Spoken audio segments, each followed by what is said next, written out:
Welcome, everyone, to Fantasy Basketball Trends, the show where I give my thoughts on some guys that I like and some guys who I don't like over the last week and then moving forward into the coming weeks. The guys that I mentioned that I like can be streamers, trade targets, or just guys to pick up and hold, while the guys I'm not liking can range anywhere from outright drops to somebody you need to keep a close eye on.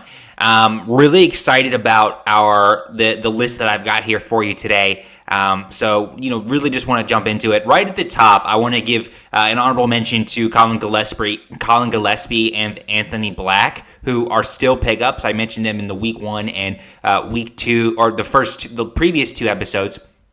I'm not going to talk super in depth about them here again, but with Jalen Green going down for another 4 to 6 weeks, and Gillespie is someone who I still really like, under own guard, can't get those assists much of anywhere on the waiver wire. Really like him, and then Anthony Black is continuing his trend of just being really useful, knocking down some threes and getting some steals and maybe a block here and there. So just want to mention those 2 guys at the top. But our first trending guy up on the week is going to be Derik Queen from the Pelicans. Zion Williamson is injured, and Derik Queen looks like the biggest beneficiary. He's out for at least 1 week, but it'll be a little bit longer, most likely given the nature of his hamstring injury. Given, obviously, the draft capital that the Pelicans invested in Queen, which might be 2 top 5 draft picks next year, I would expect the Pelicans front office and coaching staff to continue to push for Queen to have a larger role as the season goes on. He's got those out-of-position assists from the center spot and is racking up some steals and blocks over the last couple games. When he's on the floor, he's really a magnet for the ball. He's dynamic. He's got this playmaking acumen, and he's super active on the boards, but also just passing and just racking up stats, right? I mean, a recent game, November 4th against Charlotte, he had 12 points, 8 rebounds, 7 assists, and 4 steals in just 7 minutes. Those minutes have been trending up since. They did dip a little bit when Kevon Looney came back, but now they're going back up again, and the counting stats remain strong. He's not the most prolific scorer, although he did take 14 shots last game. The Pelicans were pretty shorthanded, but I don't know if that trend's going to continue. Maybe it will. I think if he becomes a valuable asset this season, I don't think it's going to be because of his scoring. It's because of his assists and steals and blocks. Right, he gets to the free throw line pretty often, and the free throws are not bad. I believe it's 77%, and his style of play really encourages some content. He's really just up in there. He's passing. He's driving the basket. He's only rostered in 12% of Yahoo leagues. I think that's way too low for someone who is such an upside play like this. A lot of times you see rookies, even after they're showing something, can be a little bit under rostered in favor of people kind of chasing points. Chasing big games from other players. Take a look at, he's probably available in your league. He took 4 threes last game after only 3 total on the season before that. So he could add some stretch big upside. I don't think that's going to continue, the 4 threes per game. But, if you're picking him up, I'm not looking at the field goal percentage, right? I think I'm anticipating him to shoot under 50% just because of the nature of his style of play and what the Pelicans are going to ask him to do, right? But if you're grabbing him, it's for those double-digit points, maybe 10 to 12. He got some rebounds, assists, and some stocks, right? Steals and blocks. If he's hitting a few threes, great. That's kind of just a bonus on top of his all-around stat set, but not something I would count on. So next, I want to talk about Terrence Mann. The Nets are bad again, and Cam Thomas is hurt again. He's going to be reevaluated in 3 to 4 weeks, not necessarily returning then. We kind of played this game with Cam Thomas a bit last season. This could easily turn into another injury-plagued season for Cam Thomas, and the Nets have a pretty limited amount of creators on the offensive side of the ball. Terrence Mann is stepping into a higher usage role. Some people anticipated this coming into the season. Terrence Mann himself said that he was excited to be on this Nets team because he really could show what he could do. He played kind of a smaller role in some of those better teams where he kind of just runs around a bunch, but he was excited to have the ball in his hands more. Michael Porter Jr. is taking plenty of shots, but he's not really like a distributor the way that Mann is, leaving Mann at times the primary creator.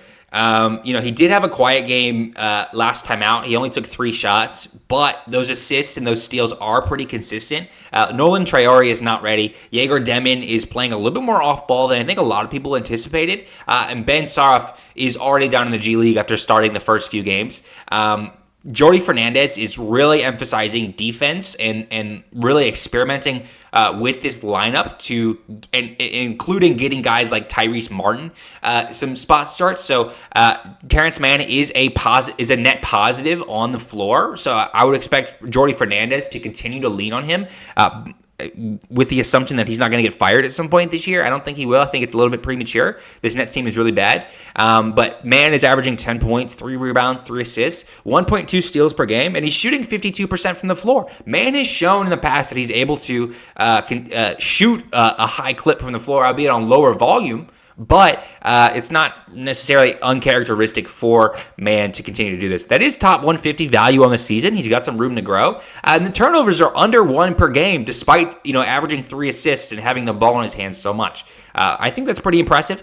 He's only rostered in 11% of Yahoo leagues, so he is widely available. The Nets play so fast. The man is continuing to rack up high minutes. He's kind of got that steady counting stats. I mentioned he does sometimes play a little bit lower minutes in games where they get completely blown out, right? But so that floor can be a little bit inconsistent at times. But that ceiling is really nice and more than I think you would anticipate from somebody like Mann. So the free throws are good, limited volume, but he's super efficient. I wouldn't blame him for swapping him for someone who is underperforming, like a Cam Johnson, who we talked a little bit about last week, who is trending down. Perfect fit if you need assists, some steals, and a low turnover guard, or if you have some kind of efficiency build but still want to kind of be competitive in some of what Mann brings. So, cool. Next, I want to talk about another Nets guy. Not a ton to say here about Noah Clowney, but he is worth monitoring in a lot of formats. If he's playing and hitting threes, he's a pretty legit flyer in a punt blocks or a punt field goal build. He needs to be rostered in those specific team builds. I don't think he does enough to be rostered in some other ones. But if you are super guard heavy and are struggling finding a big that, I guess fits with your guards, I would take a look at Noah Clowney. He shoots 34% from the field, just under 30% from 3. Both should ticks up slightly. That is under his career averages for both, despite him being a notoriously inefficient player. And if he averages 10 points per game and makes 2 threes per game, he is pretty viable in deeper formats. He's got that silly season potential later in the year.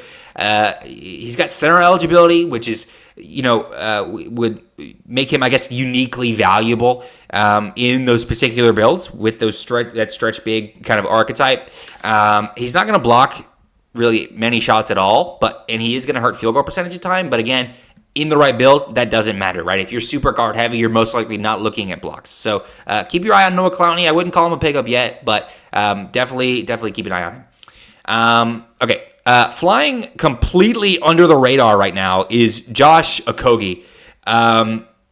He's playing a large role for this thin Rockets roster. Their bench depth obviously is awful. We all knew that, but Okogie is taking real advantage. We saw what Okogie could do with a big role on Charlotte last year. He was pretty valuable down the stretch until he got injured. He's racking up steals. He's hitting threes. He's not doing a ton else, but he is pretty elite in those categories. He just posted 5 steals in his last game. Super rare for a streamer level player. If you need steals and threes, Okogie is a really strong waiver ad right now, I think. I mentioned Cam Johnson earlier. Cam Johnson sucks. So, I wouldn't blame you for swapping out Cam Johnson or a similar underperforming player for Okogie because I think this is something that's going to stick throughout the season. I don't know if the Rockets either want to or have even the capacity to make a trade. I mean, maybe they move Fred after the new year, but that's still a month and a half, 2 months away until they're even entertaining a deal with moving Fred's salary, Fred VanVleet. So they're kind of stuck with this roster, and Okogie is really showing them that he needs to stay in this rotation. He's shooting 53% from the field and 54% from 3, which is unsustainable, but it is useful while it lasts. The Rockets need him really badly, and he'll continue to get really solid minutes while he's this efficient. He's ranked 141 on the season, and just for reference, that's ahead of guys like John Collins, Trae Young, Tumani Kamara, Desmond Bane, Herb Jones. I want to be clear, by no means drop any of those guys for Josh Okogie. But, I guess it's just a testament to how positive of an impact Okogie is providing right now. It's not a fake 9-category ranking, as in it's not inflated. I would say the threes and the steals are super valuable. And, he's a high floor streamer who's not going to hurt you anywhere. Perfect for a short-term boost in steals, threes, and I guess efficiency while he's still knocking down those shots. So next, I'd like to talk about Isaiah Joe. We all know what Isaiah Joe does. He hits threes with high volume, right? As long as Jalen Williams is out, Joe is very rosterable, in my opinion, in category leagues. He's currently knocking down 4 3-pointers per game, about 17 points, and he's doing this in 25 minutes per game. That Thunder rotation is always strange. They're so deep and so good that they don't need to play heavy minutes for most of their players. And a lot of their guys can have off nights. You see these low nights from like Chet Holmgren, for example, where they don't even need him despite winning,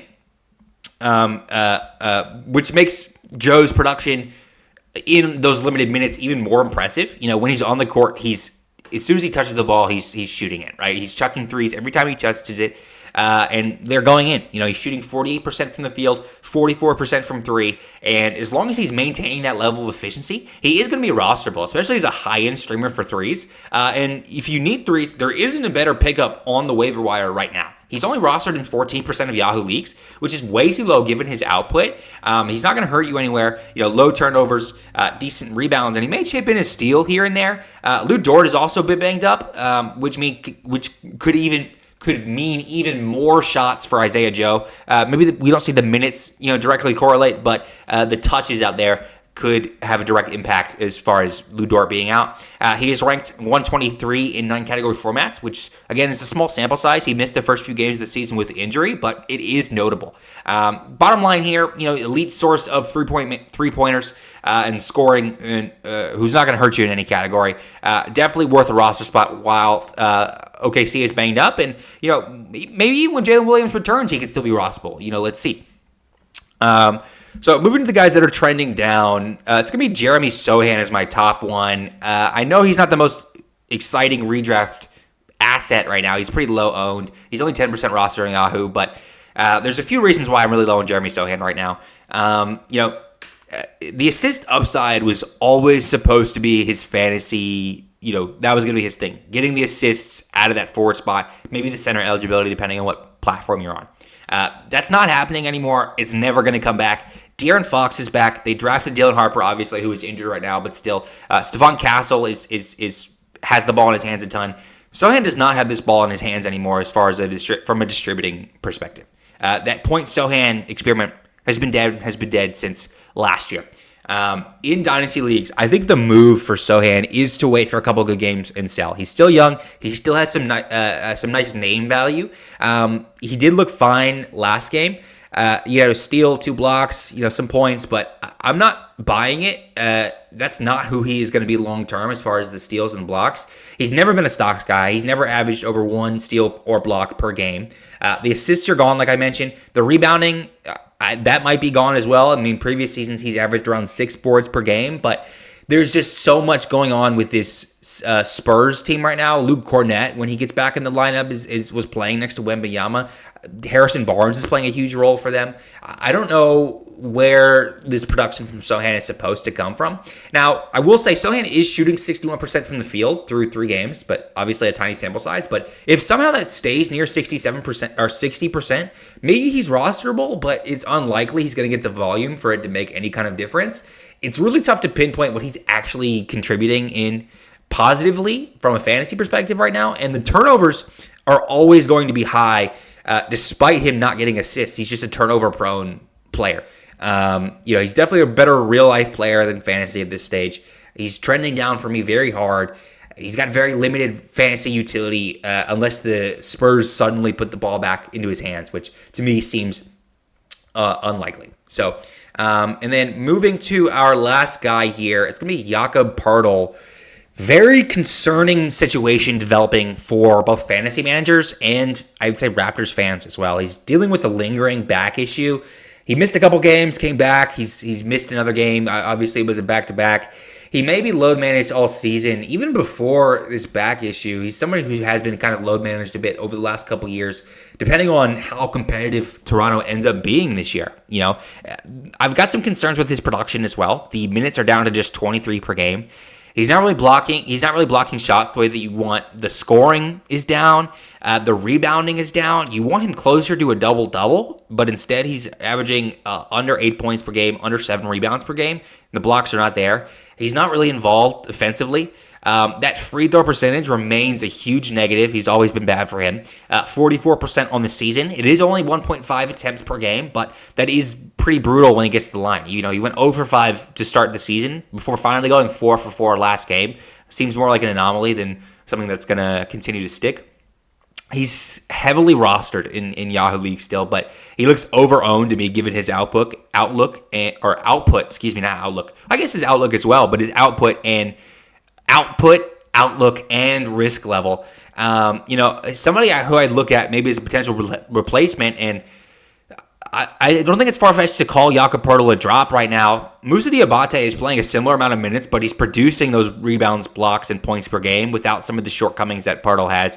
Diabate is not turning the ball over. Diabate does still struggle at the line, but he's not somebody who is going to be load managed maybe the way that Poeltl is, and Diabate is involved when he's on the floor, right? Something also that I want to keep note of is Sandro Mamukelashvili. He's carving a larger role than expected. It seems like this new Raptors regime really likes Mamu and wants to keep him involved. I wasn't going to talk a ton about Mamu as a pickup this year, but this week. But kind of when I was looking at what he's doing, even with Poeltl healthy, Mamu is kind of a pickup right now. He's shooting three when he's on the floor. He's a high usage guy. He can pass the ball, he can score, he can shoot threes. He's excellent from the line. He gets the line. He doesn't need much more than 20 minutes to produce. And, he's only 2% rostered in Yahoo Leagues. So similar to Clowney, and I'll just throw, I don't have a photo of Mamu to throw up here on the screen, but I'll throw Mamu kind of in the same category as Clowney, with someone who has, if you're a guard-heavy team who, you don't know what bigs to stick on your roster, Mamu is somebody who I would look at, right? He's 9 points, 3.4 rebounds, almost 2 assists, 0.5 steals, 0.4 blocks. Not the most exciting jumping off the page, but if you go down and look at the box scores, he's had a couple low-minute games, and this is obviously a deep league guy, but definitely keep an eye on Mamu as a streamer, but also maybe as a pickup if this Poeltl injury continues to be an issue for him. Colin Murray-Boyles also I would anticipate to get more involved as the season goes along, just because of this Raptors regimes or front office seems to really like him, and Poeltl's struggling so far. So injuries, poor free throw shooting, and diminished role for me make Poeltl just a massive headache to roster. Unless now, if you can offload him in a trade, also in some name value in a redraft league or even a dynasty league right now for somebody who's maybe not paying attention what's happening to Poeltl, go ahead. I think that's a decent idea. Unless you're punting free throw percentage and super desperate for a big, you can likely do better than him right now. I don't know how patient we want to be with Poeltl. I know that he has a track record of being pretty valuable, but I don't know. Something about this is screaming. This might be part of the start of a downward trend for Poeltl that is hard to recover from. But with that being said, that's my last one for this week. Thank you guys so much for watching. Really appreciate it. If I as I mentioned at the top, Colin Gillespie, Anthony Black, Sadiq Bey was another one. Those guys are all pickups right now. I talked about them in previous weeks. This series, I really try to focus on guys who, players who guys aren't talking about, right? So you'll notice I didn't mention Trendon Watford. Obviously, everyone is going to be talking about Trendon Watford after his massive triple-double. I've been pretty in on Trendon Watford, not to brag, but since, a season and a half, almost 2 seasons ago, all this guy does is ball. So Trendon Watford, obvious pickup. Didn't think that I need to go super in-depth with him. it's very possible he continues to start ahead of Kelly Oubre. So keep that in mind as well. But yeah, hope these deep league or under talked about guys are really interesting and helpful, especially in more competitive leagues where all the hot pickups are getting scooped. You might need to dig a little bit deeper. So yeah, thank you guys so much for watching, and I'll see you next week. Thanks.